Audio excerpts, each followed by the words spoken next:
Okay, this is OK here, and we're going to be doing some Crazyhouse training with asian42, who is new to Crazyhouse. And we're first going to play d4. So this is very common in Crazyhouse, the London system. You don't push c4 because that would weaken the c2 square. So it's much safer. Okay, so now notice this move is blocking in the dark squared bishop. So it's less good than bringing the bishop out and then playing e6, as I've done. So just look at how white is played and how black is played. So yeah, I'm going to record my commentary and then he can watch it afterwards.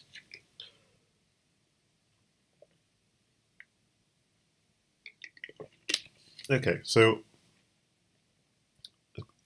as in normal chess, you want to control the center.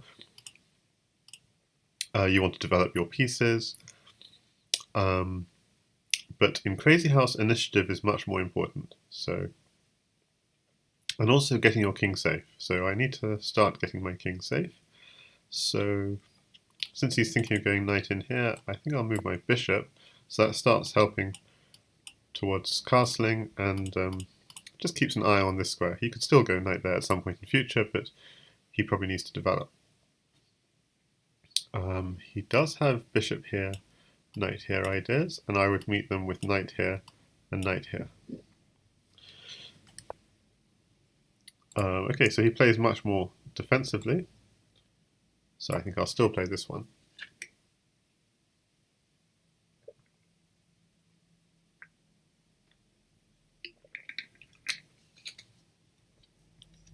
Okay, so welcome viewers, we're on Chess and we're playing some Crazyhouse. If you're completely new to Crazyhouse, the pieces you take from your opponent go into this pocket in your hand and you get to place them on the board on your turn. Instead of playing a move, moving one of your existing pieces on the board, you can take a piece from your pocket and place it on the board. I'm playing with asian42, who's quite new to Crazyhouse. He's probably got less than 30 Crazyhouse games. And just to recap, we're playing the London system. I was saying it's quite good not to play c4 because that weakens c2. So if you play d4, bishop f4 is stronger than c4. And I was saying already he's made a slight mistake with e6 because e6 blocks in his light squared bishop, so it's a bit passive. So you can see I played e3 after taking the bishop out, so it's a little bit more active. Okay, so as in normal chess, the problem is obviously it makes these squares a little bit weaker, but as long as white castles in time, the extra activity here is definitely worth it. So he develops, I develop, and I'm developing these pieces because I want to castle quickly. I'm also keeping an eye on this square because I know that that knight might come into that square at some point in the future. And now c6 is a mistake. Yeah.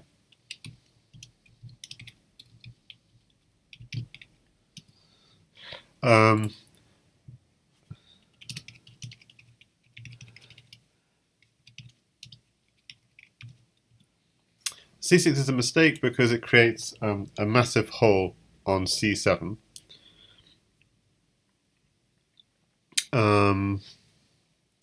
And in future I might get a pawn in hand or a knight in hand, and I can I'll just tell him I'll put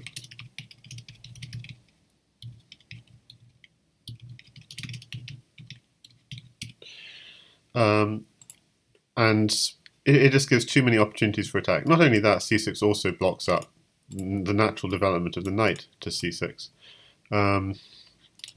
which is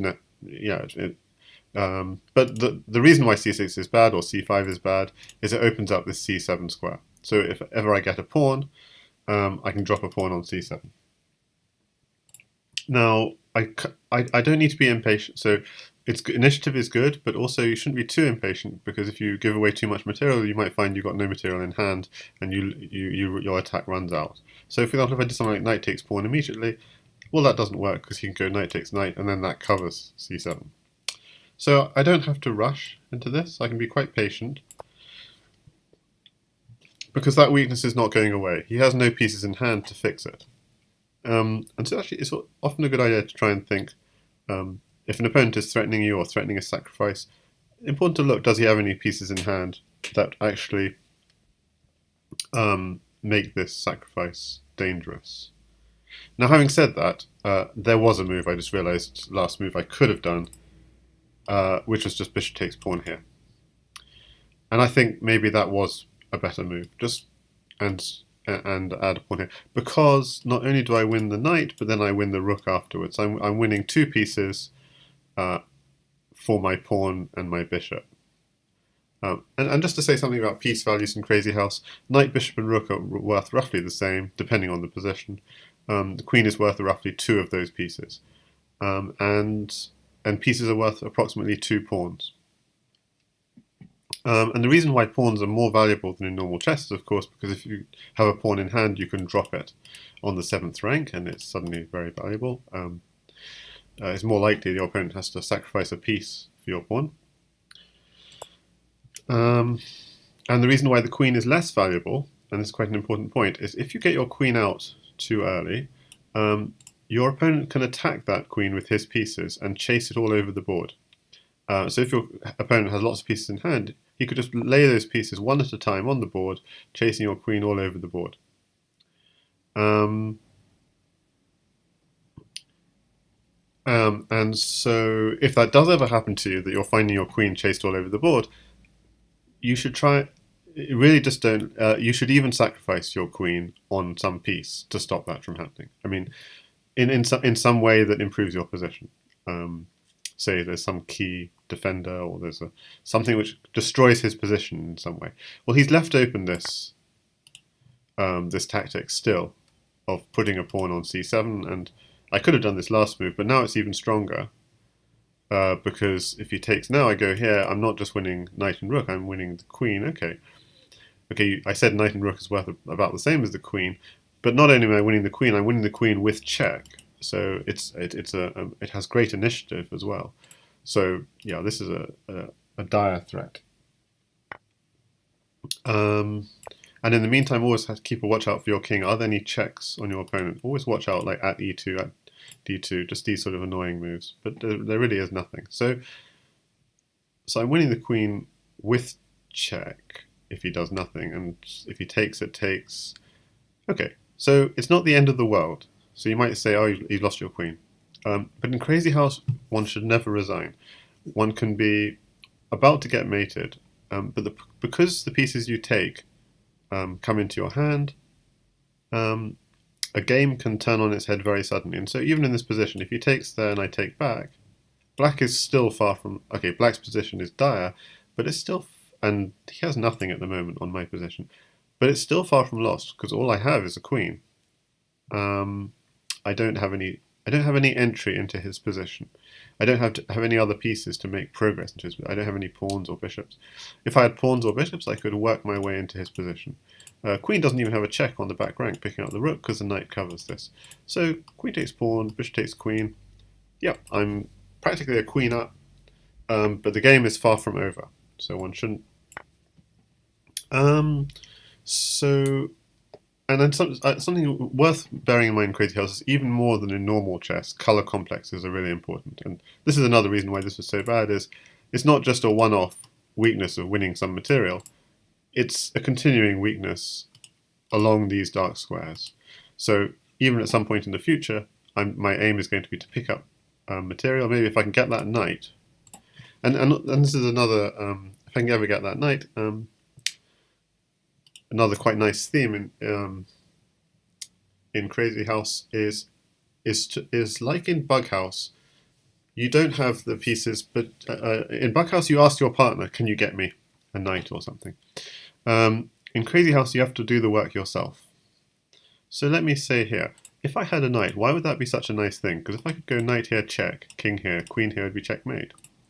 but also knight here check, bishop takes knight would deflect the defender, and then queen here would be checkmate.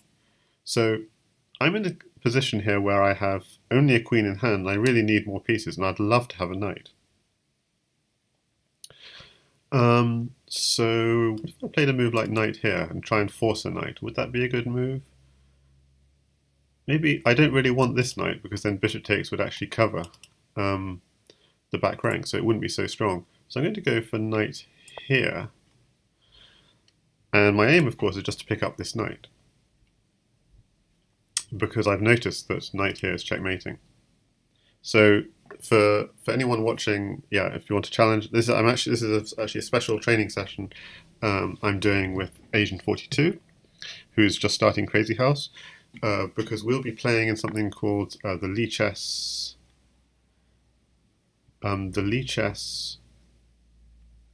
Crazyhouse League, organised by ZHER00 on Lichess, and it's just starting this week or in the coming days. So I really want a knight, and he's kind of offered me a knight. Having said that, if I take the knight, one has to be wary, are there any dangerous checks? And he does have bishop here check taking my knight, but as I said, he'll get mated if he does do that. I'm just wondering, actually, just out of curiosity, is there anything else I can do? And I just noticed, actually, there's something much prettier, which is just queen here check, queen takes, pawn checkmate. So I think I'll do that instead. So although my original plan was to go to try and win the knight, I just noticed, actually, this knight on the board is also an attacking piece. And that will be checkmate. Oh, it's not checkmate. Okay. I miscalculated. So that's a nice move. He creates a space for his king, queen takes pawn, king here, queen takes this pawn, and he runs here. Okay, so is there anything else I can do? I'll have lots of pawns in hand, but I can go queen takes bishop. Yeah, so none of his pieces are... oh, yeah. I can't take that pawn because of the knight. Oops. Okay, so a very safe move in this position would be just to take this knight. There's no need to be so ultra safe. I'm just wondering, is there anything... But maybe it would be quite... So, actually, a good way of being ultra safe is to threaten mate in 1. So, I'll just do that. It defends my bishop and threatens mate in 1. Yeah, often you don't care about losing your queen if you're threatening mate in 1. So often you try and swindle your opponent by, if your opponent attacks your queen, you don't necessarily move your queen. I said earlier, moving your queen all around the board is fatal in Crazyhouse.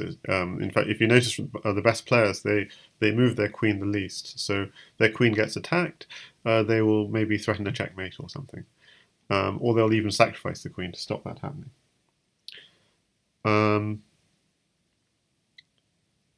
So, having said that, I'm not breaking through immediately because I'm merely attacking this bishop, and a very good move for him would be simply to defend that bishop, and defending it like this with another bishop is actually really annoying because I was hoping just to take that knight later, and so that would accomplish both aims of preventing me from taking the knight with the queen, which is very, very safe. Whenever your queen and king are next to each other, that's a very safe setup.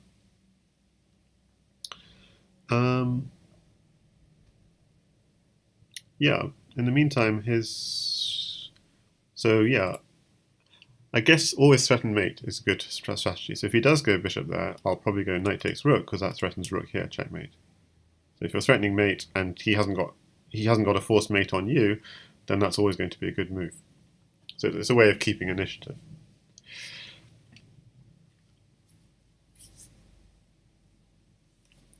Okay, so even this short game, notice c2 and f2, c7 and f7 are really critical squares in Crazyhouse. f7, obviously, because before the king is castled, f7 is the one square that is only defended by the king. If you look at the setup, the rook defends this square, the bishop defends this square, the queen defends this square, the queen defends this square and this square, and even the knight defends this square. f7 is only defended by the king. And as I said, bishop defends this square, rook defends this square. So f7 is really a weakness. Okay, so here, yeah, I mean I can take the rook with the knight and then, yeah, keep going. So let's go again. Because then I'm threatening mate in two ways, with rook Yeah. Okay, so let's play as black. Now, e4, e5 is the most common, but I'm playing now what I normally play, which is this sacrifice of the knight. And actually, the best thing for white to do is actually not to take the knight, because if you take the knight, it gives black quite rapid development, but it also gives black quite a safe kingside. And asian42 is very smart here. Maybe he overheard me saying this at some point, that taking the knight was not a good move. I mean, it's not a bad move, but there are better moves. Yeah, so in general, I would say develop the king side first and create a safe haven for your king. Bishop here, not. It might be okay. I'm just trying to think. What is the threat? Okay, so I'm going to move the knight. And I'm going to try and quickly develop the king side and follow my own advice. Now, in theory, actually, I can't do this without getting this bishop out, because the moment I play e6, this bishop is trapped. So, and e6 is actually perfectly fine. It gives greater coverage on the queen side. But maybe slightly better is if I can bring the bishop out. For example, if he goes knight here, bring the bishop out with some tempo. Now notice actually f3 would trap the knight, and f3 is actually, because I have no pawns in hand, no pieces in hand on this sensitive square, f3 is actually a pretty decent move, I think. But one has to be very careful with this sort of f3 move, because although you'd win the knight, there would be a slight weakness on f2. So I think here white's moving the same, he's not developing fast enough.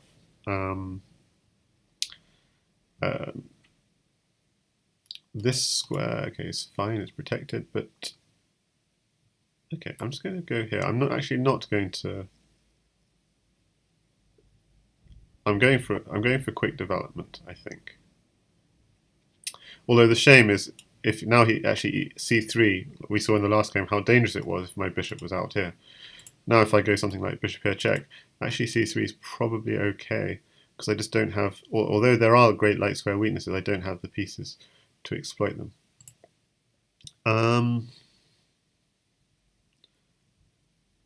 Yeah. So I'll go with this. So obviously knight here is impossible because of takes, and I win a pawn. Okay, the rook is not really important because the rook is the same value as the bishop. But I'd win a pawn, and then so I actually wouldn't be interested in the rook. I'd be then interested in putting pressure on this pawn. Well, I could be interested in the rook potentially, if I want to get some kind of back rank attack going against the king.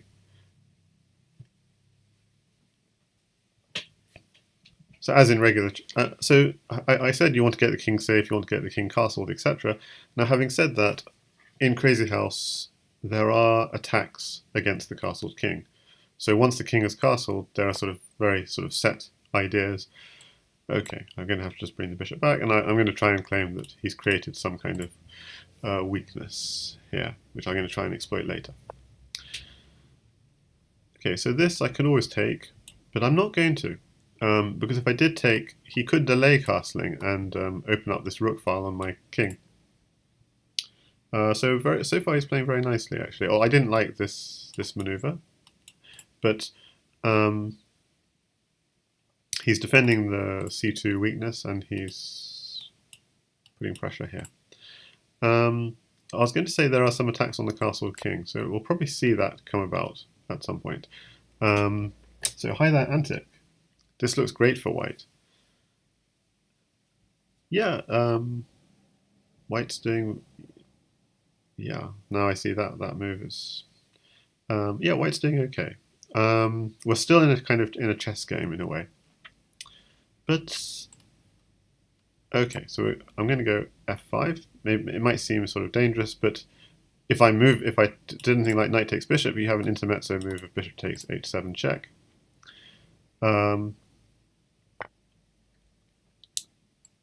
This way I'm stepping back, and at least I'm defending h7 with my knight, and now I have a pawn in hand, so I'm threatening a fork. So I was going to say something about attacks on the castle king. We'll see that happen at some point. But just to summarize, a pawn on h3 is often the weakest point when the king is castled. So f2 is defended often by the rook. h2 is often defended by the knight. So the weakest square on the castle king is usually g2, which is why you see so often at h3 attacking the castle king and knight at h4. Obviously knight at h4, no chance in this position. Of course the knight covers that. And at h3 is not really good because he could just take it back. But those are the ideas you'll see coming in future. Now, this move, obviously, I would want to do it anyway just to block off this dangerous diagonal. But I especially want to do it here because it wins a piece. And this, again, this is another way of getting at g2. So he really has to take that. Or does he? So the dilemma he has is if he doesn't take it, g2 is now under fire, and if he had taken it, knight takes, bishop, pawn takes, and I have a great pawn attacking f3. So it's very tempting now to just take on g2, and the only thing slightly putting me off is the fact I don't have any pieces in hand to follow up immediately. I can't put anything on h3 or f3 because they're very nicely defended by this knight. Having said that, he has no piece in hand either, and while f3 and h3 are defended, this square here might be less defended.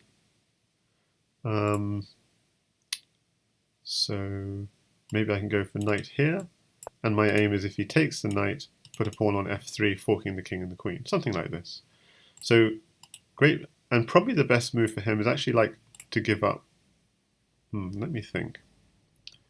He really needs to stop at f3. That's a problem for him. So in Crazyhouse, even more than normal chess, forks are a big thing. Knight forks, pawn forks.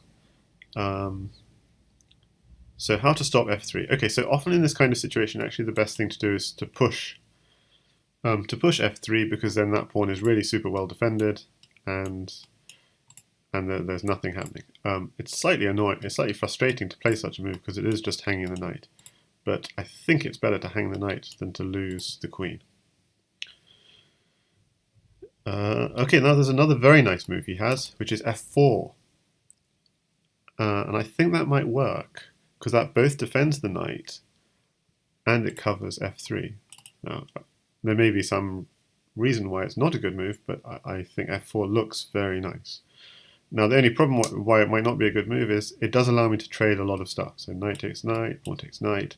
Pawn here, he'd have to take with the rook takes, queen takes, and then I have, oh, I don't. I was thinking I had a knight check here or here, but actually the bishop would cover both. So he'd have a wrecked kingside, that's the only thing, and I'd have a lot of material in hand. So, but it would, in the short term, it would keep him safe, this f4 move. Usually you don't want to push kings around your okay, but this is around your king, but okay, I see. So he's giving up the knight, but he's covering f3. But f4 would also give the king some kind of another, although you don't usually want to push pawns around your king, but sometimes you do want to give your king a little bit of air.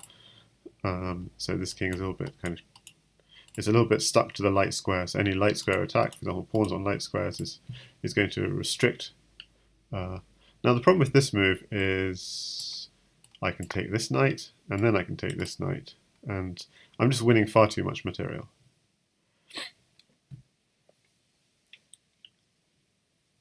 And in the meantime, he does have a counterattack, which is pawn at f7, so he really must play that to... and actually that was probably why I shouldn't have taken that knight. I should have taken, as a general rule, you take the piece which is more of a threat to your king. So he had pawn at f7, which would have been much more of an annoyance. Having said that, I could slide to one side, eventually take the knight, and then take the pawn. It would have been a slower process, but here now he's losing a lot of pieces, and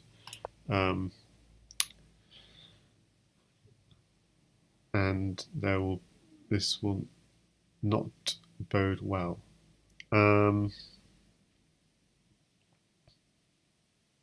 So I'm going to take with this. So my idea for doing that is to try to deflect the bishop from this square. So like I said, g2 is often attacked from the h-file. Okay, so now the idea here is if he steps back, he'll get mated. This is a very common mating pattern. If he steps back, I have knight here, check, king here, and pawn here, checkmate. So it's a very important pattern to recognize. So he has to step forwards. But once he steps forwards, he can never step back because the queen defends the knight. So that's nice. He recognized there was a mate. That's very good. The queen defends the knight, and it can't step back. So at this point, I've got 2 pawns and a knight in hand, and the king has got these squares to run in. So sometimes you can use the pawns to draw the king even further forwards. So if I had a bishop, I'm thinking a bishop here would be quite strong. So let's try and calculate. A pawn here, king could just go here. Knight here, well, king would take this pawn. I could use my second pawn here, but the king could... So I'm not quite seeing how to continue. So I'm going to do this because that just gives me an extra pawn in hand to do whatever it is I need to do. Pawn takes pawn.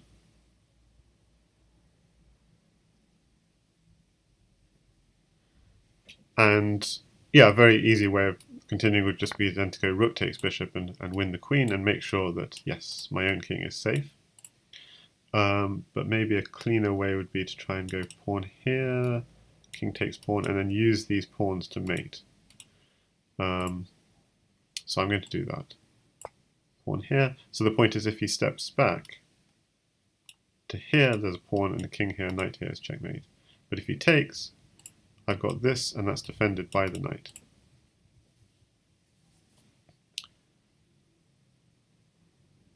So hi there, Swan Watcher. Knight f3, then queen h4. Knight f3. So where was this? So yeah, you said knight f3 and queen h4. So the thing is, in Crazyhouse, you want to play moves with initiative. So knight f3, then queen h4 is good, but it wouldn't be all checks. And it would probably be winning as well. But the point is, the moment you stop checking, you're giving opportunities for either a counter-attack or for a defense. He could, for example, just give up the queen and then defend. And the game would not be over by any means, because queens are not nearly as valuable as in normal chess. So if he the point is if he took that pawn, I had g6 coming, and then step back and add a pawn here, and I had another pawn to finish things off. So these knights are just going to finish him off, knights and pawns. Yeah, so it's quite important sometimes to go check, check, check, and okay. Now I don't play e4, but since I'm trying to train up asian42, and his opponents might play e4, I guess I ought to play e4 to give him some practice. But if anyone's watching and my openings are not good, it's because I simply don't play e4 as white.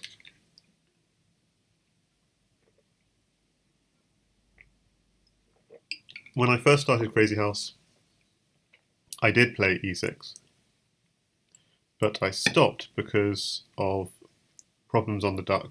When your pawns are on the light squares, you have weakness on the dark squares.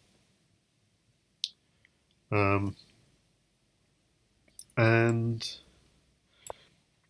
so what I would find is I'd just be attacked on h6, on f6. You know, with this pawn already on e5 is just already attacking f6. I'm not playing it immediately, but the moment I get a pawn also, I'm going to be dropping on. So I castle quickly. Okay. I'm slightly delaying. I'm going to play e5, maybe pick up a pawn and then drop it on h6.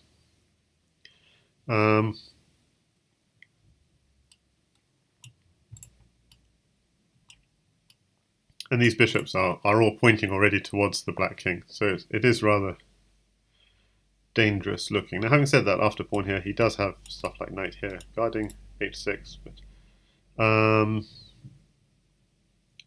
okay, I'm just going to go straight in with this. Okay.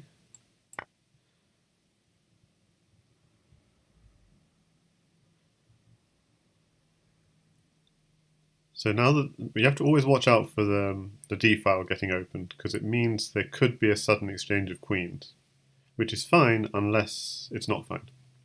So, for example, if he castled, bishop takes h2, some kind of exchange of queens, you have to check, is that safe or not?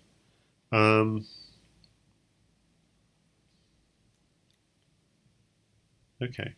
Now, I could immediately play at h3, but I don't have much material in hand. So what I'm going to do is actually play something quite a little bit slower. It's developing a piece, and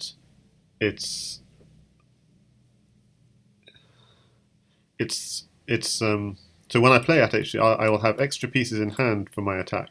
So I'm sort of holding off my attack a little bit, so that when I do attack, I'm going to have all the pieces I need to attack.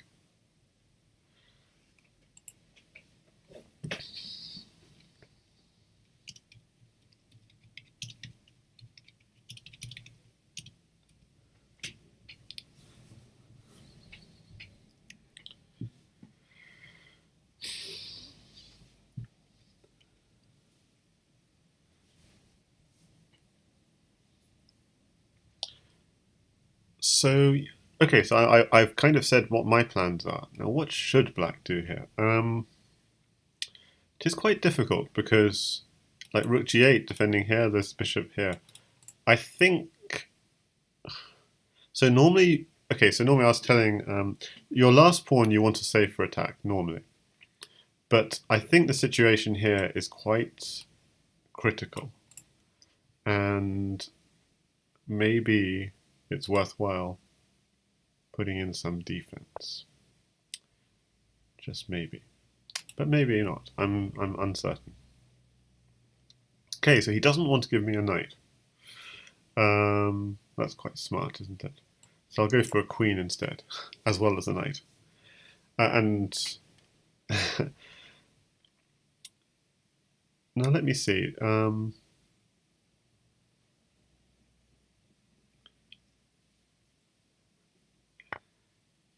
Okay, so you have to always watch out for this d file in case there's the most dangerous thing is queen at d8 checkmate. Now actually that's defended in this case. Notice it's not defended by the knight because the knight is pinned. So I don't have queen at d8 checkmate unless I could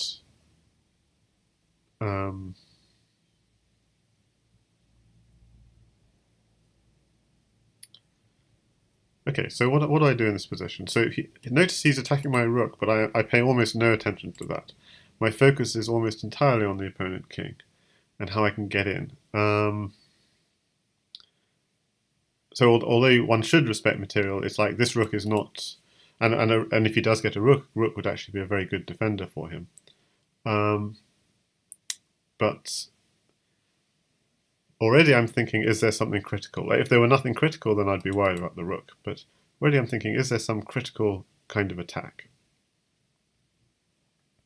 And I'm not seeing anything immediately, but what I'm thinking is something like pawn here, which seems paradoxical because it's blocking up this beautiful d file. But actually, I'm going to be if he does whatever he does, I'll be taking on one of these two squares next. so the file will open again. So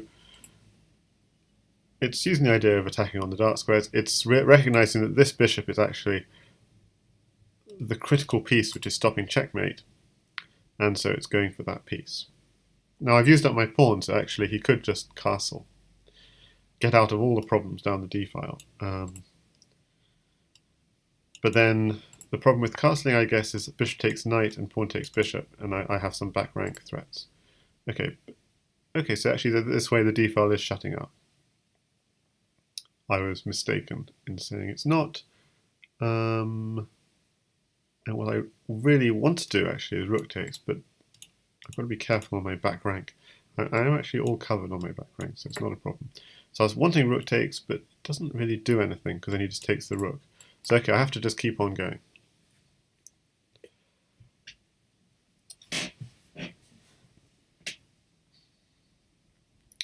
And so the threat again is pawn takes bishop and queen there checkmate. But he's got a simple dodge.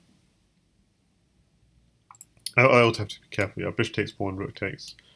I am defended on the back rank. He only has a queen in hand, and everything's defended.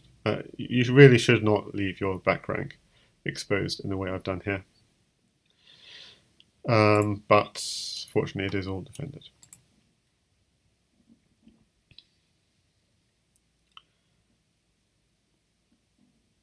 So yeah, so if I'd done a move like rook b1, which would have been a much more natural chess move, the problem with that move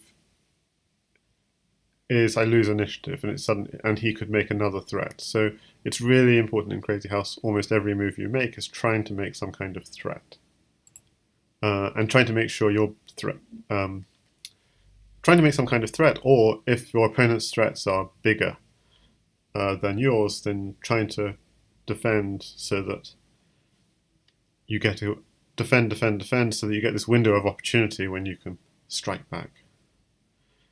So for example, the moment he gets a window of opportunity, he should be just going pawn at h3, because if I take, drop another pawn on g2. The moment he gets an opportunity, he should be going for that. But he doesn't really have the, if he did just go pawn at h3 here, the problem is it's too slow. I could go pawn takes bishop, and my attack is still stronger. And now I'd have to be careful if he had a rook in hand, because then if pawn at h3, he could go rook here, king takes, pawn takes here. Very subtle move, just moving my king to a place where it can be checked, and suddenly he would have some whole attack on my king.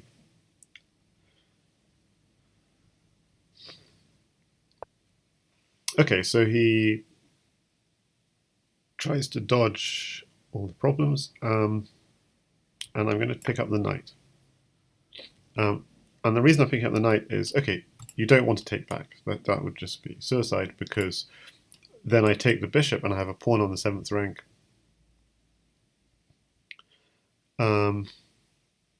You might think the rook can go here, but actually then I can just dump a queen here. So he does absolutely the correct move,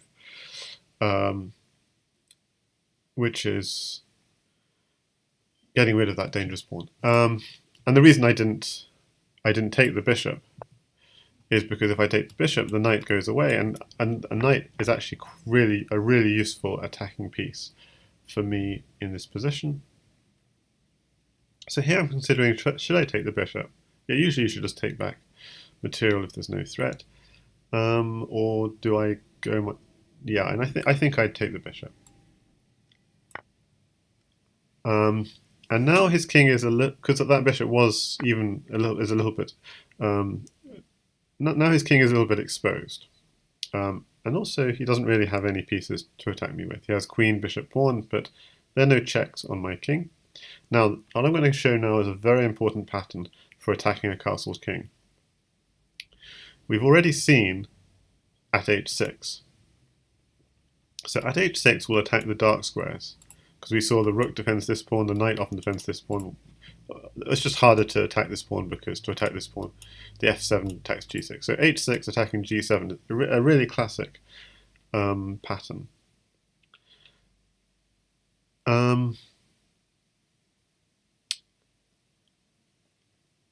But this attacks the dark squares. Now, if you can get a knight here or here or here,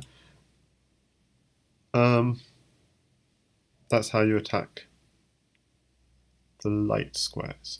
Now, if I had two knights, I should have said that first. If I have two knights, there's a very nice pattern in this position. I can go knight here, and when I tell people about Crazyhouse, this is how I explain Crazyhouse. If I go knight here, check, and the king goes here, I can go queen at g8, rook takes queen, knight takes f7, smothered mate. So knight h6 forces g takes h6. So, and now after g takes h6, I can put my second knight, if I had a second knight, here. The king would have to go to some dark square. If it goes to h8, I can force it to come to g7 by dropping a pawn on g7. So if I have two knights and a pawn and a queen, then I can swing my knight back here, and it looks like I'm mating. So he has to run up, and I can drop a queen here or here, and it's very close to mate. And almost always it's mating. Now in this position I only had one knight, and f6 and h6 are both covered. So instead I go for e7, and now I'm going to attack the dark squares. And I could attack here or here, but this square is defended by my bishop. So I attack here. Now having said that, when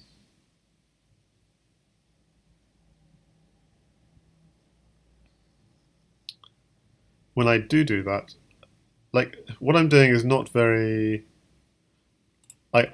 In general, I want to really emphasize: don't allow your back rank to be opened up like this.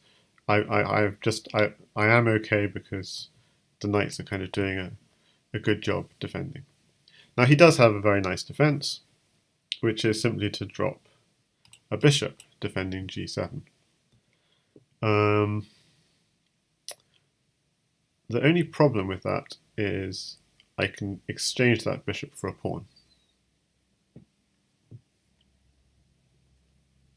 So, and you might notice this in Crazyhouse, you take, and then just repeat.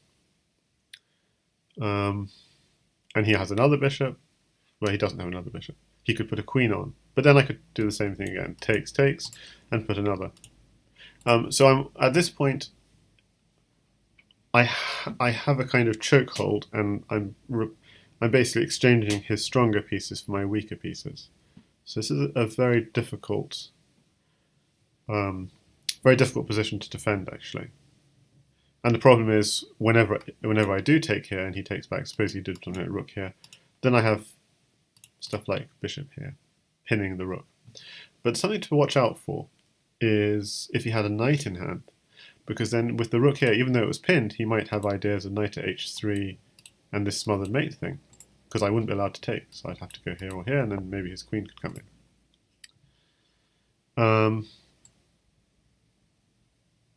Okay, so this is check.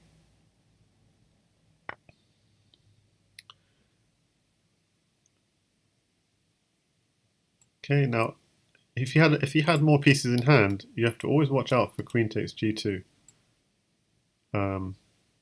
Checkmate.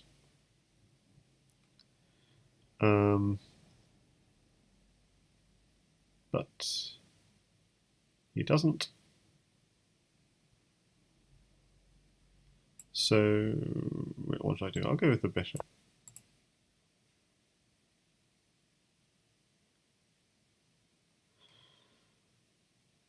And okay, so this is just working on these dark squares, and it's just very difficult.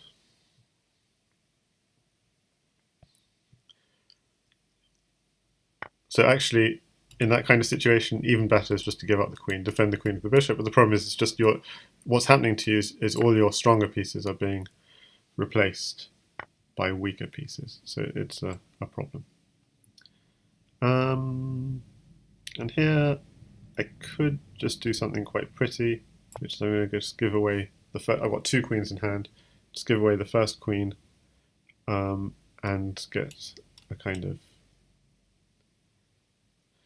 what's it called now? Dovetail type mate, is it? There's dovetail mates and swallowtail mates. It's one of those mates where the king can't go to each of those squares, so after king takes queen, queen here will be checkmate.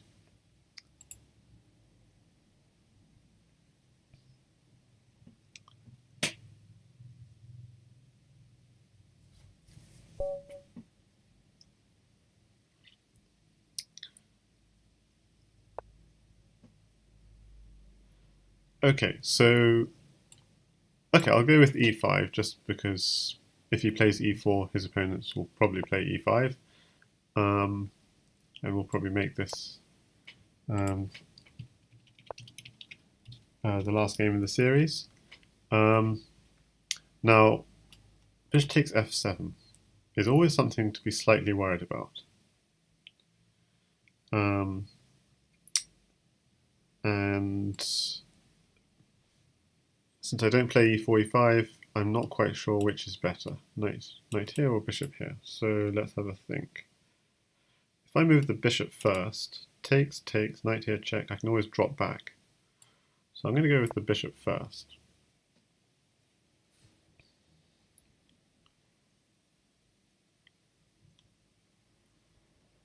Now in Bughouse, the sacks on f7 can be quite effective. But in Crazyhouse, you've got to be careful because you have to earn your own pieces.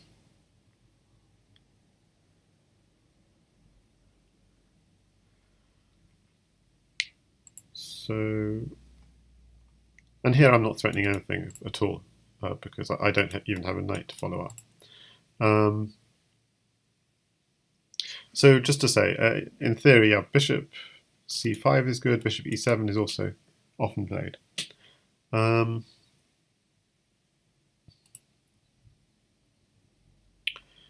Actually, he doesn't have even a follow-up because after this square is covered by the queen. So he still would have to push this pawn by the time which I've developed. And if you ever do get your king on f7 because of this sacrifice, you don't need to worry because you can always swing your rook across and swing back. So white, you also have to be aware of the sacrifice, but just to make sure it's not a problem. And often when it will be a problem is suppose I had my bishops off here and my knight here. Then the sacrifice would be quite dangerous because bishop takes pawn, king takes, knight here, and the queen is coming in, taking the bishop potentially as well. So that would be more critical. Here, the rook is quick to come in, king can slide to safety. So, okay, so now I'm hitting his e4, we're both castled nicely. Okay, he's going for this. Okay, I have to castle quickly.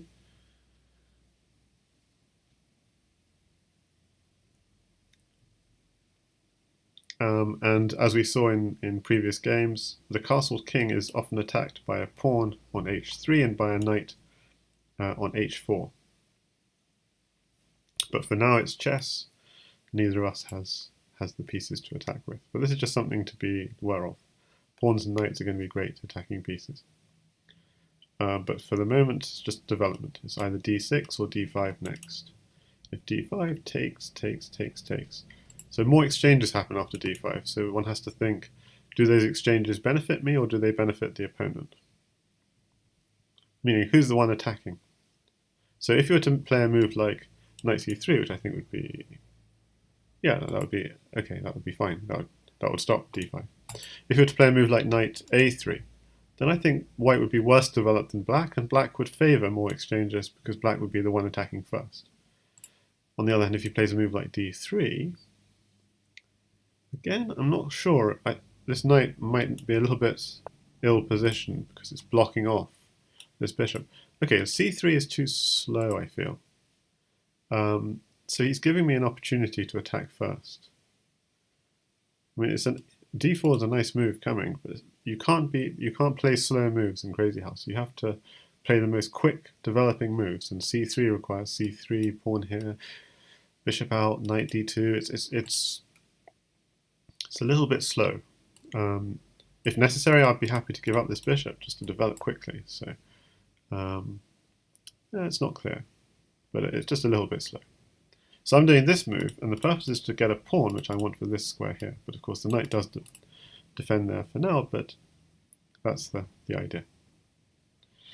And of course, the moment I go knight takes pawn, queen takes knight is also a possibility. So I'm going for fast exchanges. Hi there, OJ, rival team. Yeah, this is good. So, knight takes pawn. but at least you're not asian42's opponent. So,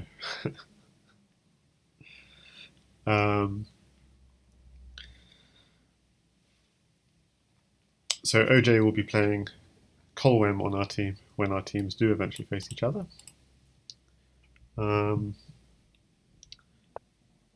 Okay, nice move. Now d4, see, that's a nice move because it's developing, protecting the knight with tempo, attacking my bishop. This is exactly the kind of move you want in Crazyhouse. A move with a threat, and a move with both a threat and a defense. That's exactly the kind of move you want to do in Crazyhouse. Really nice. Because it means I can't do the things I wanted to do, necessarily. Now, having said that, I could win a pawn here. But it doesn't matter. That's a good move because I have to. It's a good move because it keeps initiative. I have to pay attention to what you're doing. Now, what's the best move for you here? Okay, interesting. You're going for a double attack on this, and I'm considering this, but you do have this.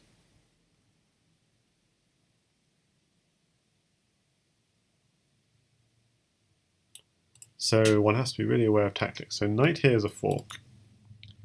And actually, having said that, bishop takes knight would be a perfectly decent move, by the way. Knight takes queen, bishop takes. That's actually very good. But if I go knight here and you go queen takes knight, that would probably be stronger, unless there's a refutation. So I would win your queen, you'd win back. Yeah, this bishop is actually a very dangerous piece. I have to be extremely aware of the danger of that piece. Okay, and also notice I've got 2 pawns in hand. Good rule of thumb in Crazyhouse is you can use one of those pawns for defense, but you better use your last pawn in hand for attack. E6 is quite a tempting defensive move, but it does block off my drop on h3 ideas. So let's see. Okay, let's again look at this. Knight here, queen takes knight. Queen takes queen.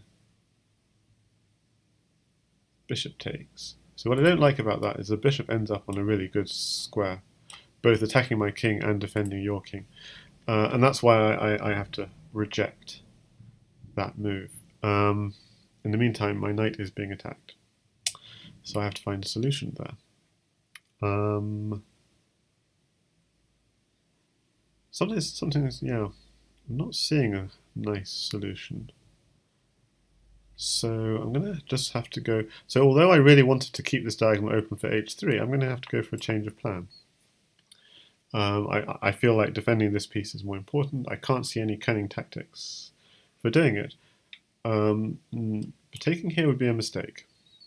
So you might feel, oh, I've just exchanged pawns in the center. That would actually be a mistake because then my knight comes in with an attack on your queen. And that just gives me an extra tempo to then play my next move and so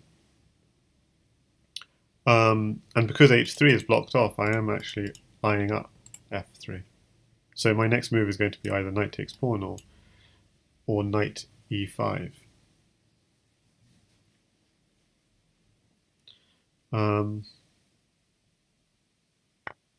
Oh, he's just going in for the sacrifice. I mean, it's interesting. He's only got pawns to attack with. He's only got pawns to attack with. Now, often when the opponent sacrifices on you, either it doesn't work and you just take back, or you defend the square where that piece wants to come back out again. But actually I can't really defend because knight takes rook is there. So this knight takes pawn move is really calling on me to take it. But is there anything I can do in the meantime? Like I could do knight here first, but then you'd have queen here, and then suddenly that knight becomes a monster. So I guess I have to take it. Now notice if you had another knight in hand for knight here check or something, I would without hesitation take that knight with my queen. Queens are not so valuable as they seem. And that is what's going to be a slight concern in this position. The pawns are not going to be a danger. The queen can come in, of course. That's completely fine.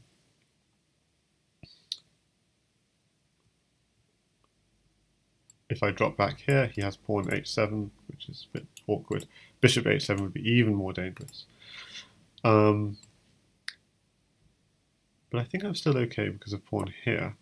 Now he does have bishop takes pawn, pawn takes, but f6 is covered by my queen. The one thing I'm a little bit nervous about is bishop takes knight. Okay, that didn't happen, but because after bishop takes knight, he has knight here check. And I think, yeah, so after bishop takes knight was dangerous. Having said that, I don't have that many pieces in hand, so he could maybe get a knight anyway. Now obviously I can't do pawn here because otherwise queen will just take this pawn, so that's a nice move. I could do pawn there, which looks incredibly weakening, but all he has then is pawn here, king here, bishop takes pawn. Yeah, it is a little bit weakening. So what else do I have? I think I've got to go with knight, but then he takes, and knight here check is the problem. And I think the problem with knight there check is if I drop back h7, so if I drop back he has knight takes pawn is a slight problem. So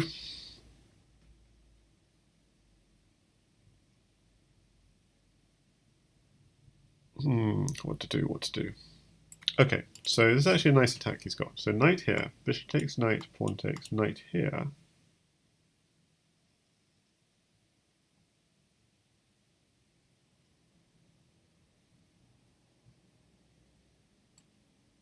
Okay, I'm going to do this, and the reason is because then at least when he takes me, I'm taking back with an attack on his queen, and also I've got eyes on f3 with my rook.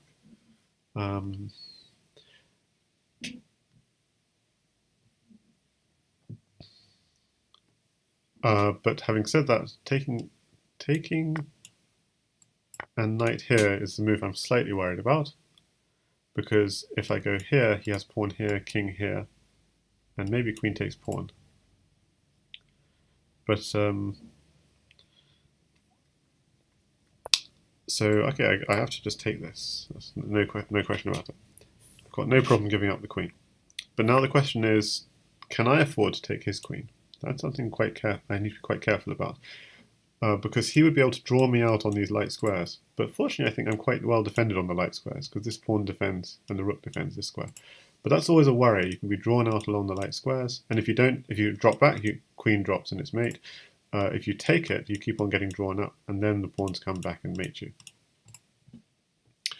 But in this position, I'm just about okay, I think. He's only got pawns and queens, and he's basically just got one check. That's danger, and anything else, I can just put a bishop on one of these two squares and protect. Probably bishop here is best because it's protected. So, a nervous moment, I have to admit.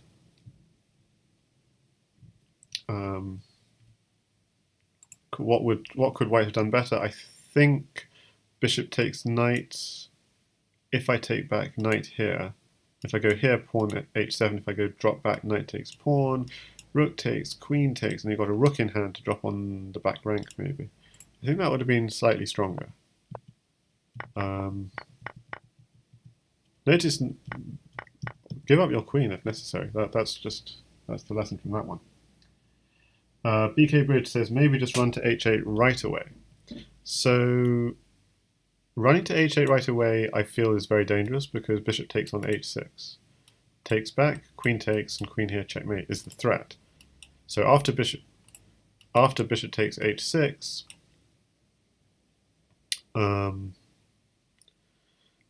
yeah, it's basically lost. I can't really do anything. And at this point, if I run to h8, that's fine, but queen takes pawn, maybe. Yeah, running to h8 is probably just about safe here. Because he doesn't have knight takes pawn in this position, because I've taken back this pawn, it's a blocker. And in this position, obviously I can't run to h8 because queen here checkmate. So whichever position you're talking about, that's so running to h8 definitely would have been possible in this position, but Usually you just want to get rid of these attackers, even if you lose your queen. In the process, as long as you don't get mated at the end of it. So that seemed to work out much better.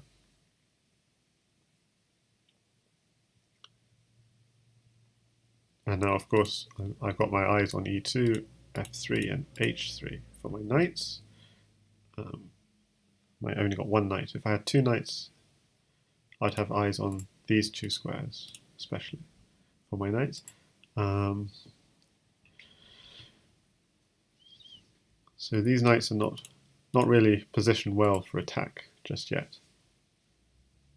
If my knight were here, for example, or attacking this pawn, then that would be, in fact, a very nice pattern I'll explain. If a knight's attacking this pawn, knight here, check, king here, queen here, check, rook takes, knight takes here, check, checkmate, smothered mate.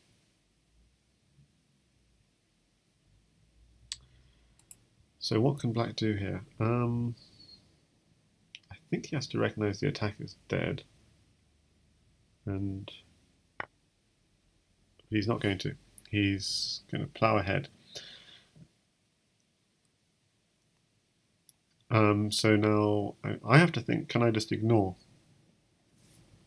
I have a knight, a bishop, a queen. Can I just go straight in? If I just did knight here, check, taking is necessary.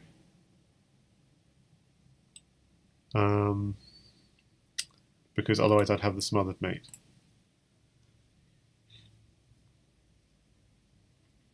And then a very safe way of doing it would just be queen here, check, takes the bishop. But is there anything else? Knight here, check. See, I don't want to give him pieces to attack with, so I should. The best move is probably just to take the bishop. So what else would be?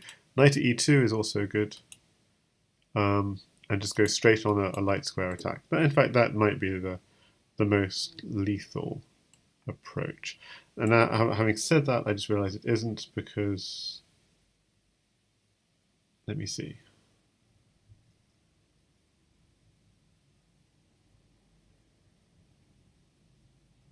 I've only got one bishop in hand. If I had two bishops in hand, knight here, check here, and bishop here might be quite strong. But the problem with that is you could just take that bishop. If I had a second bishop, I could drop that bishop here, takes, and bring the knight in.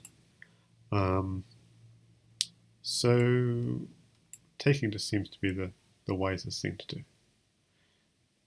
And I'm taking with the pawn just to keep my king in relative safety. And again, he just has one check, and I can just take it. And then he's given me the second bishop to... Okay, of course I have to take that pawn, or if I go something like here, I am very close to getting into very big trouble again. Okay, so queen here. Always watch out for your king and queen in that sort of position, because, and I'm just going to put a bishop to defend. Always be careful with the king and queen in that sort of position, because you're inviting the fork.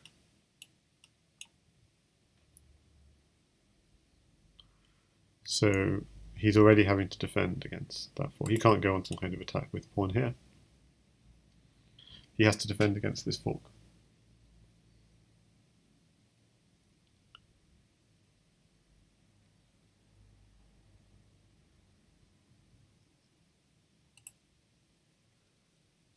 But through the process of defending, I think he sacrificed a little bit too heavily. So whereas before I didn't have anything completely forcing, he's given me too much material now. So probably giving up the attack and defending a little bit earlier might have been better.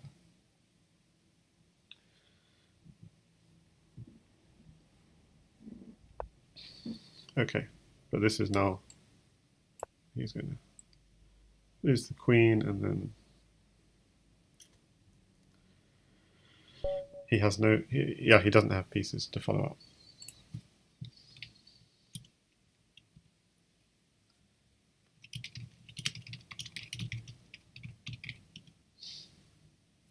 Okay, so thanks for the games, hopefully instructive. like the methods of attack in these games. Watching out for forks. These forks are very dangerous. If the queen is here or here, you can fall to a fork, to a castled king. And then the other thing is, I should have said about this, this idea, the smothered attack.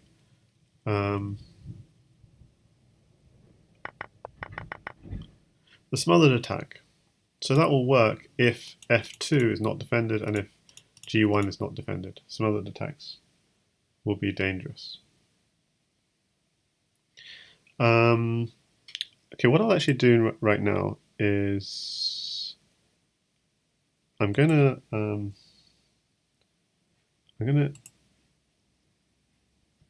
before I actually close the stream, I want to just go through a few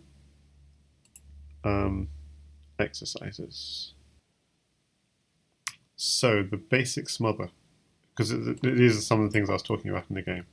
So basic smother is if the king slides across, this is checkmate.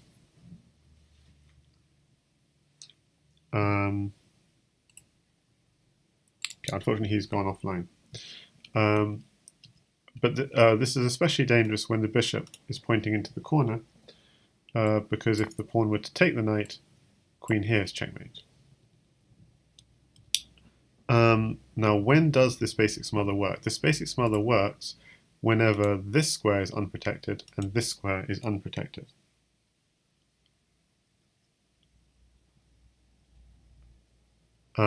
So just always watch out for that. Like if there's and also if it's rooks along the back rank. If it's a queen along the back rank, it's not going to work because queen takes g1, queen will defend. So say there's a queen here. Queen takes g1, queen will then defend f2. So this basic smother only works if g1 is not defended. If g1 is defended, for example, by a knight, you can just go knight takes queen. And so the smother doesn't work. So those are the two things you have to watch out for.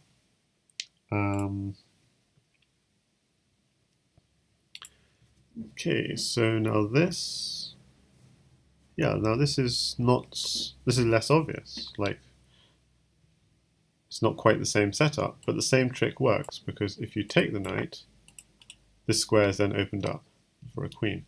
So the same smother actually works in this position. The two knight smother, which I was talking about,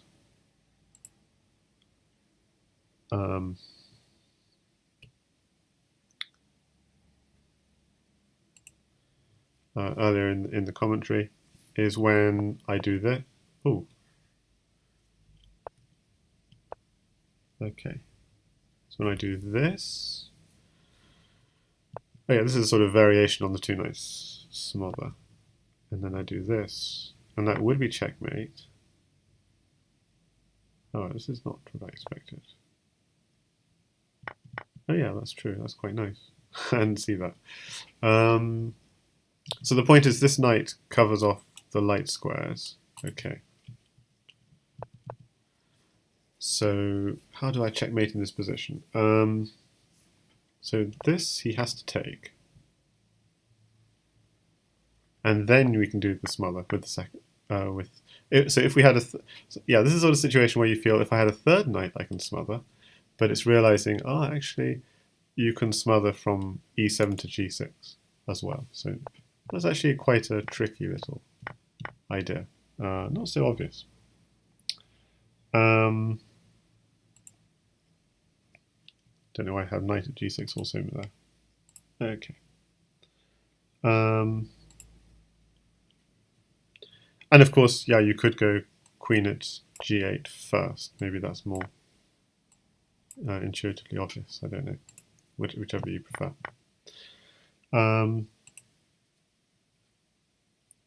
Okay, so that's the two knight smother.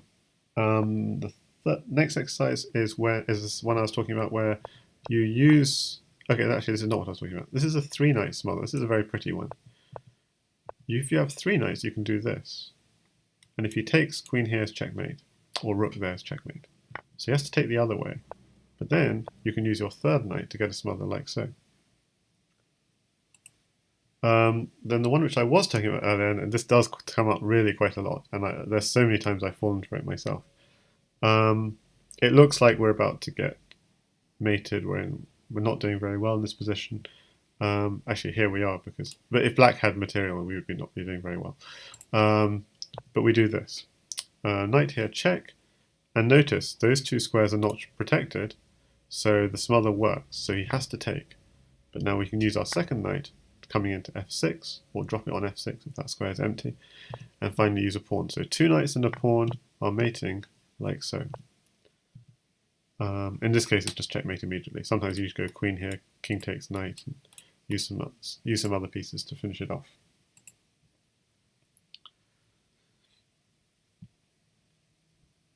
Okay, the rook file smother. Yeah, always be careful if there's a rook file. So is there a way I can turn this off? So we've got knights and queens. How would we mate here? So we could put one knight here just to push him across, and then there's a danger of another knight here, and that's in fact checkmate. It would be if he gets the smother. So you use one knight and smother him, and then use the second knight to get the mate. Okay, so lots of good exercises here, and I'll post. I don't know. Should I go through them all, or should I? Yeah, let's go through them all. Knight and queen. Let's make them practice with computers. That'll hide the analysis. No, it doesn't. Okay, darn. Oh well. Anyway, this is a very nice pattern. The queen cuts off loads of squares. There's only one square it doesn't cut off, and then the knight finishes it off. Okay, so that's a very nice pattern for the knight and queen that one should know. Okay, a second knight and queen mate up on its way. Okay, this time we have a bishop and a queen. Yeah, so what you do is you just use the bishop to draw the king out. So let's practice against computer. And then put the queen. Again, the queen is cutting off everything. There's only one square it can go to, and the knight comes in with checkmate. Okay. Now this is a very classic mate as well, where you go queen here, and the king is restricted to the back rank. And this will work as long as this square is protected and this square is protected. And let's just make it practice against computer. Knight here, king here, and queen here, checkmate. So it's a very nice pattern. So it's good to know these patterns. Okay, I'll post the link in the chat of what I'm doing. Okay, the fourth one. Now this is less obvious. So I'm thinking knight here, but I can't do that because the knight will just take it. I'm also thinking knight here. So it's a classic if king goes back, queen here, and yeah. But if I just go knight here, he could, if I just move the existing knight here, he could come forward and maybe take this knight. So maybe I put a new knight, but let's see. A new knight, king here, queen here, check, king here. Yeah, that doesn't quite work. So I go bishop, and then queen there would work. So knight here.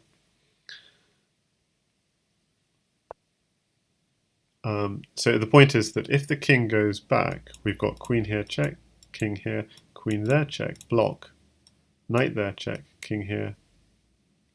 That's not the best way of doing it. Queen takes, I was going to say queen takes, etc, etc, etc. But actually, yeah, if king b1, we can just go pawn, and that's much more forcing, and the queen is checkmate. If you don't have a pawn, then there is queen here, knight here, takes, but then he can still run. Yeah, so if we did queen, it's not quite so good. Because king here, queen here, knight here. Yeah, so it's not quite mating. Queen here, check. Okay, but this is not ideal. But knight here, queen takes. The problem is the knight is protecting this last one. But anyway, so if he runs back, a pawn is mating. But in this position, I think a bishop is mating. The idea is bishop here, king here, queen there is very good. Unless I can find something better. Yeah, I think that looks good. And my plan here was to put a queen here, check. Okay, so I didn't actually find the best move here.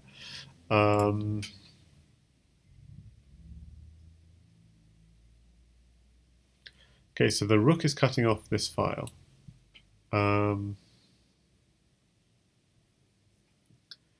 So I was thinking bishop here. What I was thinking originally was bishop here, king here, queen here, check, blocks. Knight takes pawn check, and maybe a pawn here. He goes king takes, queen takes. I mean, okay, I'll say what I was thinking. I'll play through what I was thinking, but it's obviously too long-winded. But it goes king here, queen here. Oh, this is not good even? Okay.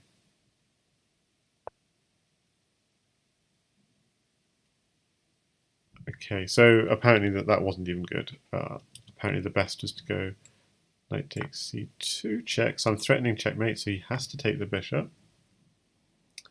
That's good. And now, what's the mate? I could bring this. This is bad. I could bring this knight in, but then he comes and runs up again. Okay, this is not good. Or I could go queen here. Okay, I'm trying to find. Okay, maybe I need to use pawns. So pawn here, king here. Pawn, king takes pawn, pawn. And so if he takes, it's checkmate. And if he doesn't take, I can use pawns again. So I think maybe pawns is better. But yeah, so pawn here. No, he can take this way. Ugh, yuck. What am I doing?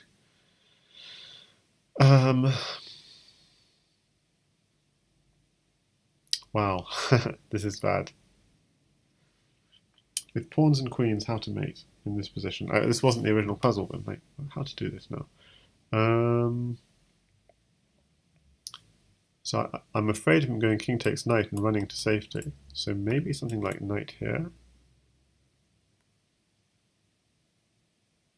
But then, yeah, I'm not sure. So yeah, apparently that is the right move. So knight here. Okay. Okay, and so just out of interest, what would happen if you ran this way? So king c3. Oh, queen b3 is checkmate because the knight cuts off. So the knight and the queen are actually just cutting off the king completely. Okay, so just turning that on again. Knight here check, king here. Okay, pawn here check. Now this is just doing a back rank mate. So he has to go to here, pawn here check, and then we have back rank mate. Okay, so that was more of a struggle than it should have been. But going back, there's a better mate in this position. So what is it? Let's see.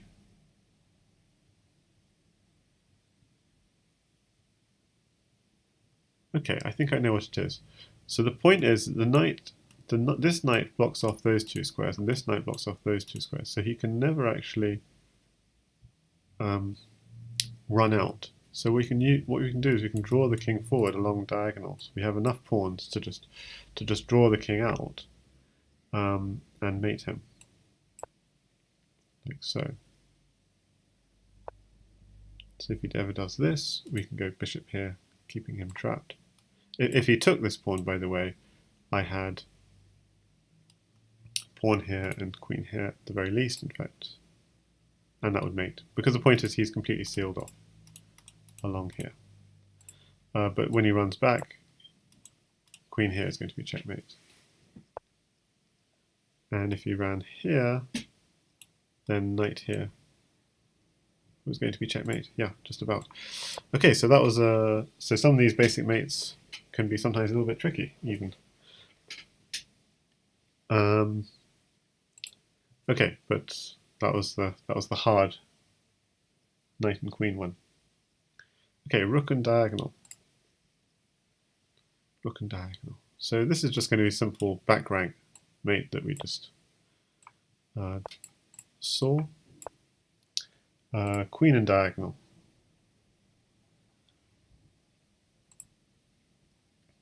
Yes, this is again just a simple back rank.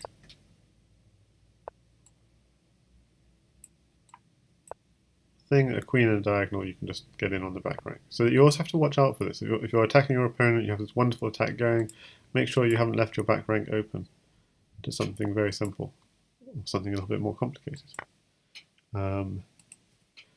Okay, so now bishop and knight. So I'm curious actually, what does a bishop and knight mean? I think it just means a knight here or a knight here, checkmate. So let's go with that. Let's checkmate. So that's a very nice pattern. The bishop's cutting off the king. Let's look at the second bishop and knight mate. Yeah, this is much more common if I had a knight. Yeah, this is very nice. So bishop, oh yeah, that works, yeah, phew. So bishop here check. We're trying to get it to move. He can't take because the knight's pinned. And we're like, we don't have a knight. But if we had a knight, knight here would be checkmate. So that's what we do, queen takes knight. And the computer really shouldn't do that. The computer should do knight takes queen, and then knight here is checkmate. So that's the point of the puzzle. Okay, Arabian mate. So standard chess mate. It goes like so. Knight here, check. Takes, and if the king goes into the corner, rook here is checkmate. Rook here or rook here, but this square is protected, but rook here is unprotected, so that's checkmate. The hook mate is also a classical chess mate. So one has to know one's basic mates in chess. And in this position, you just recognize immediately rook here, check, king here, rook takes rook, checkmate. So the knight is like it's defended, it cuts off the king from going further, and it can't be taken because it's defended. So this is the hook mate. The opera mate, so we're doing a lot of chess mates here, but they come up in Crazyhouse 2. And I'm wondering if this is a queen sack with queen here, king here, bishop here, double check, king here, rook here, checkmate. Is that right? And just get the computer to reply. Bishop here, so it's a double check, so he has to move the king, and rook here is checkmate. So that's the opera mate. The dovetail mate. Just loading it up. So in this position, I could go queen here, but then he takes my bishop. But then I've got queen here, and I think that's the dovetail mate.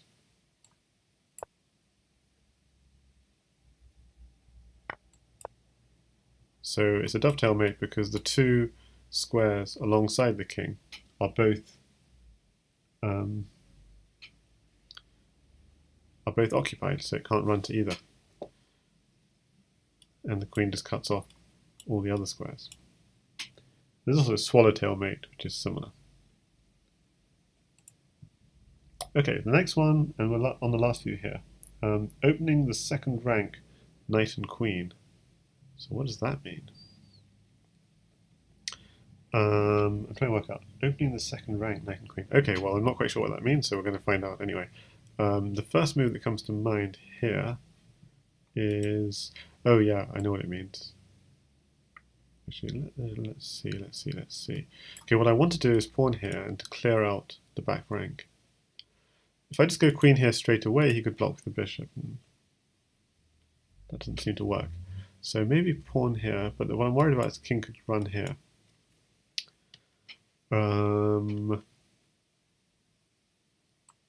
Okay, but the point is, I think... Okay, so that's not correct. I completely misunderstood this one completely. Ah, okay. I think I saw the first move. And okay, yeah, I just didn't see this at all. Knight at f3. Clearing the second rank. Because we would have mate if only we could take this pawn and we get checkmate. And of course the point is if you don't take that knight, if you go here, queen there is checkmate. And if you go here, then queen here check and knight here would be checkmate. Unless there's something even quicker. King f1, yeah, queen at h3, block, and knight here is checkmate. So that's very pretty. So that didn't come to me immediately, this knight Play there, check, and then just come in. The rook lure and queen knight. Mate, I think I know what this means. Just loading it up. So this is the one where if only the king were here, the queen here would be checkmate. So what we do is we use the rook to lure the king to the mating square. And yeah, king takes rook, we checkmate. So there are, it turns out, other mates. It says so at e7 and using. Ooh, do we have to go queen takes? Yeah, so it's not so forcing, but it's a sort of rather long-winded mate that would eventually come about. So yeah, we avoid that by doing that lure. We don't go for the obvious check sometimes. Double take mate.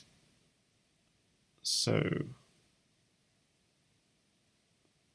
yeah, this is quite nice. So it's not so obvious. So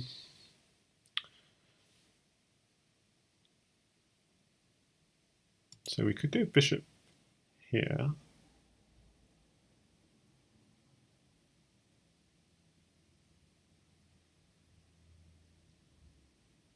The idea being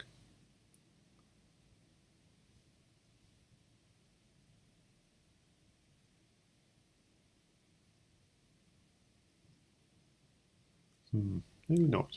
Maybe bishop here. Okay, so bishop here, king takes knight. We've got pawn and knight. Have we got enough? I think we've almost got enough, because knight here would be checkmate, wouldn't it? I think bishop here does it. Let's turn on the engine. King takes f4. Okay, so now my plan now is to go queen here, check. But does it work? Because okay, so that's the idea of the double take mate. But hang on, this is not quite working. Yeah, I don't want him to run free. So yeah, I think this is working. So queen here, check. Takes. Okay, so it's not working quite as cleanly as I hoped. But my idea was then to go knight here, but then he can go here.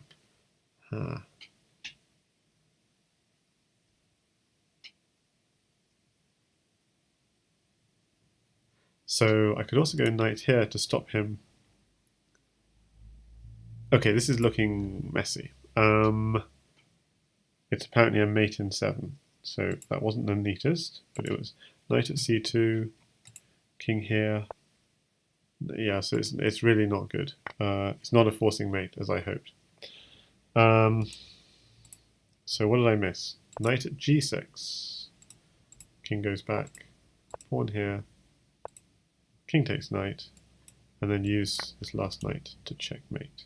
Knight at e6 is checkmate. Okay, but that wasn't the mate I was thinking of. The mate I was thinking of was... of course. Protecting my own piece. Okay, now I can see the mate.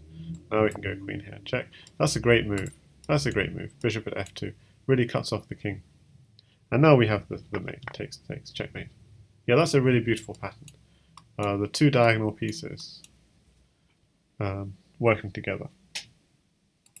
Okay, so just 4 more before I close the stream of these basic puzzles. Deflect a defender.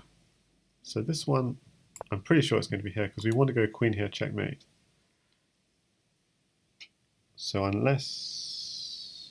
Okay, I'm completely talking nonsense.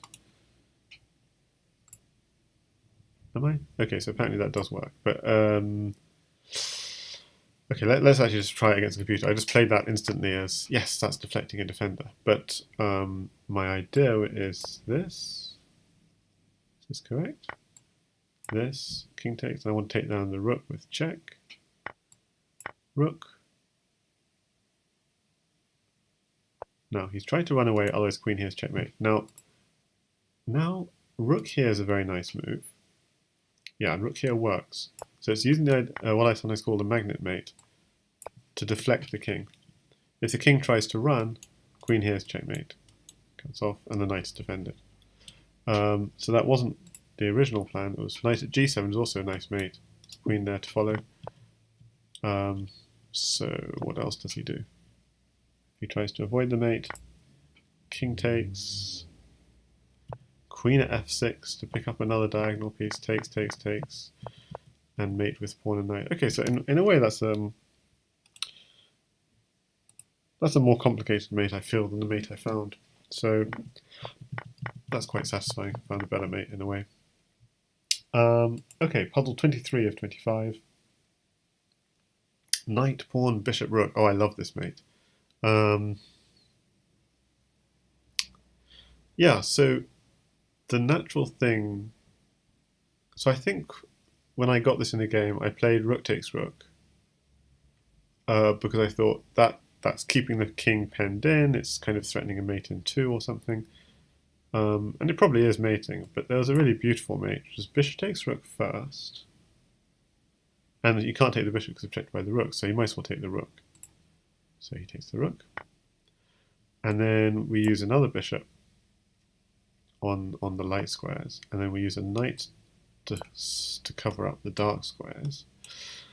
And then we use a rook, either if he goes there, rook here is checkmate, if he goes there, rook there is checkmate. So it's like yeah, you keep checking basically. But I liked in particular this sort of knight, bishop, pawn, rook in a diagonal, just covering up all the squares. Okay, and for the penultimate example, the knight cube. So the move that immediately jumps out at me is knight here, pick up the queen ideas. And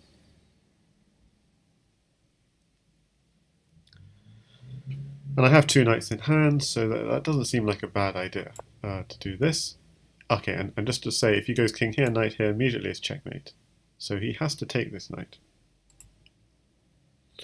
And what we're going to want to do here is probably to get the queen with check. That's what I'd normally want to do in this sort of situation. Could drop a pawn here. If king takes pawn, knight takes queen with check. That feels like the right thing to do.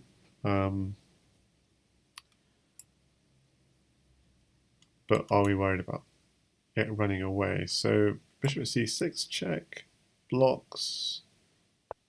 Oh, he blocks with the queen even.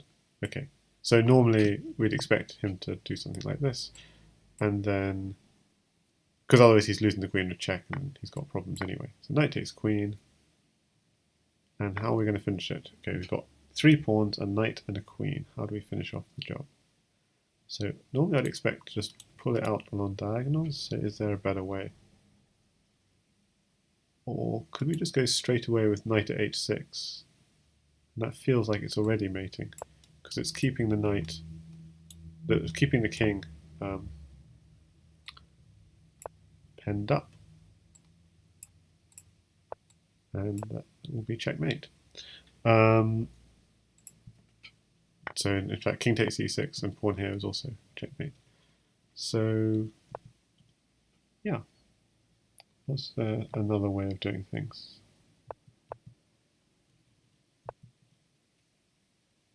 So the immediate pawn at f7 is not so good.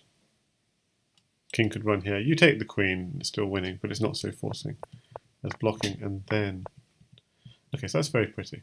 So that was the knight cube idea. The knight cube idea is in the original position, the fact that if the king goes here, then, well, just this pattern of the knights. So whenever you see knights 2 apart like that, notice how they cover a little cube. So that's what I call a knight cube. And for the final puzzle for today, queen, knight, and bishop. Okay, what do I do here? So queen here just jumps out at me. Oh, okay. Yes, I see this. So queen here jumps out at me, and this is another... Oh, I don't have a knight. Oh, I got a knight here. Knight here. Now, this is a nice pattern. The queen and the knight on the same colour square. The knight covers dark squares, while the queen covers the light squares. So you cover a lot of ground. And in fact, the only ground you don't cover is stuff outside. some stuff outside here. So I think bishop here will be checkmate then. And it is. So this queen, knight, bishop, yeah, that covers quite a lot of ground. It doesn't cover this square, doesn't cover this square, but the queen and knight, yeah, queen and knight on the same color, especially diagonally two apart like this, covers a lot. Sometimes it's queen and knight here also, covers a lot. Okay, so hopefully that's been instructive, and hopefully the games earlier with asian42 have been instructive both for him and for you, the viewer. And good luck everyone in the upcoming Crazyhouse League, which will be on Lichess. It will be a 5+5 to 9+9 league from boards 1 to boards 5.